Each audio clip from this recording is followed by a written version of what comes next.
Sir ನಿನ್ನೆ ರಾಹುಲ್ ಗಾಂಧಿ ಅವರು ಮೈಸೂರಿಗೆ ಬಂದಿದ್ದರು. ಮಾರ್ಗ ಮಧ್ಯದಲ್ಲಿ ಸಿಎಂ ಹಾಗೂ ಡಿ ಸಿ ಎಂ ಅವರನ್ನ ವೆಲ್ಕಮ್ ಮಾಡ್ತಾರೆ. ಇದಕ್ಕೆ ಬಿಜೆಪಿ ಅವರು ಒಂದಷ್ಟು ಆಕ್ರೋಶವನ್ನು ವ್ಯಕ್ತಪಡಿಸ್ತಾರೆ, ಟೀಕೆಯನ್ನು ಮಾಡ್ತಾ ಇದ್ದಾರೆ. ಜರ್ಮನಿಯಿಂದ ಡೆಲಿಗೇಟ್ಸ್ ಬಂದಿತ್ತು, ರಾಜ್ಯಕ್ಕೆ ಹಿತ ಕಾಯುವಂತ ಡೆಲಿಗೇಟ್ಸ್ನ ವೆಲ್ಕಮ್ ಮಾಡಲಿಲ್ಲ ಸಿಎಂ ಡಿ ಸಿ ಎಂ. ಆದರೆ ಅವರ ಹೈಕಮಾಂಡ್ ಅವ್ರನ್ನ ಮನವೊಲಿಸುವಂತ ಕೆಲಸ ಮಾಡಕ್ಕೆ ಹೋಗ್ತಾ ಇದ್ದಾರೆ ಅನ್ನೋದು ಒಂದು ಟೀಕೆ ಮಾಡ್ತಾ ಇದ್ದಾರೆ. ಈಗ ನರೇಂದ್ರ ಮೋದಿ ಅವರು ಕರ್ನಾಟಕದ ಮೇಲೆ ಹೋದರೆ ಬಿ ಜೆ ಪಿಯವ್ರು ಏನು ಮಾಡ್ತಾರೆ? ಭೇಟಿ ಮಾಡೋಕ್ಕೆ ಎಲ್ಲ ಪ್ರಯತ್ನ ಮಾಡ್ತಾರಲ್ಲ. ನಮ್ಮ ಅಧ್ಯಕ್ಷರು ಅವರು, ನಮ್ಮ ಹಿರಿಯ ಮುಖಂಡರುಗಳು, ಮಾಜಿ ಅಧ್ಯಕ್ಷರು. ಹಾಗಾಗಿ ಮುಖ್ಯಮಂತ್ರಿ ಅವರು ಮತ್ತು ಉಪಮುಖ್ಯಮಂತ್ರಿಗಳು ಅವ್ರನ್ನ ಭೇಟಿ ಮಾಡೋಂಥದ್ದು ಸಹಜವಾದಂಥ ಪ್ರಕ್ರಿಯೆ.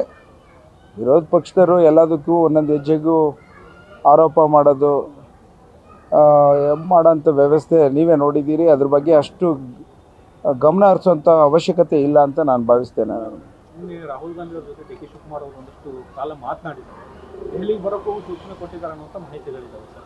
ಸಾಕಷ್ಟು ಪ್ರಯತ್ನವನ್ನು ಕೂಡ ಮಾಡ್ತಾ ಇದ್ರು ಡಿ ಕೆ ಶಿವಕುಮಾರ್ ಅವರು. ರೀ ನಿಮ್ಗೆ ಹೇಳಿದ್ರ ಪ್ರಯತ್ನ ಮಾಡ್ತಾ ಇದೀವಿ ಅಂತ? ಅದೇ ಅವರ ಪೋಸ್ಟ್ ಮಾಡೋರೆ ಭೇಟಿ ಮಾಡಿದ್ದಾರೆ.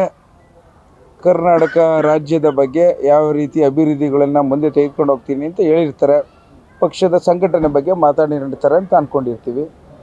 ಹಾಗಾಗಿ ಅವ್ರವ್ರದ್ದು ನಡೆಯುವಂಥ ಮಾತುಗಳು ಅದನ್ನು ಸಾಹೇಬ್ರನ್ನೇ ಕೇಳಬೇಕು.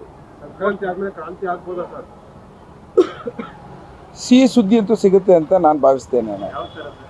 ಸಿಹಿ ಸುದ್ದಿ ಯಾವ ಥರದಲ್ಲಿ ಅದ್ರ ಮೇಲೆ ನಾನು ಮಾತಾಡೋಂಥದ್ದು ನನಗೂ ಯಾವುದೇ ಹಕ್ಕಿಲ್ಲ ಅಂತ ಅನ್ಕೋತೀನಿ. ನಾನು ಡಿ ಸಿ ಎಂ ಅವರ ಪ್ರಾರ್ಥನೆ ಫಲ ಇವತ್ತು ಪೋಸ್ಟ್ ಹಾಕಿದ್ದಾರೆ. ಪ್ರಯತ್ನ ವಿಫಲ ಆಗ್ಬೋದು, ಪ್ರಾರ್ಥನೆ ವಿಫಲ ಆಗಲ್ಲ. ನಮ್ಮ ಭಾರತದ ಸಂಪ್ರದಾಯದ ಪ್ರಕಾರ ಸಂಕ್ರಾಂತಿಯ ಪ್ರತಿ ಸಂಕ್ರಾಂತಿಯಲ್ಲಿ ಒಳ್ಳೆಯ ಸುದ್ದಿಗಳು ಬರ್ತಾ ಇರುತ್ತೆ. ಸೊ ಹಾಗಾಗಿ ಕಾಂಗ್ರೆಸ್ ಪಕ್ಷಕ್ಕೆ ಸಿಹಿ ಸುದ್ದಿ ಬರುತ್ತೆ ಅಂತ ಅನ್ಕೋತೀನಿ. ಕಾಂಗ್ರೆಸ್ ಪಕ್ಷಕ್ಕೆ, ಕಾರ್ಯಕರ್ತರುಗಳಿಗೆ, ಶಾಸಕರಿಗೆ, ಸರ್ಕಾರಕ್ಕೆ ಎಲ್ಲದಕ್ಕೂ ಒಳ್ಳೆಯ ಸುದ್ದಿ ಬರುತ್ತೆ.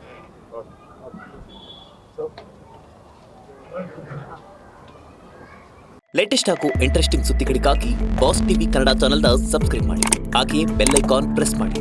ಇದರ ಜೊತೆಗೆ ಫೇಸ್ಬುಕ್, ಇನ್ಸ್ಟಾಗ್ರಾಮ್, ಎಕ್ಸ್ನಲ್ಲೂ ಮಿಸ್ ಮಾಡದೆ ಫಾಲೋ ಮಾಡಿ.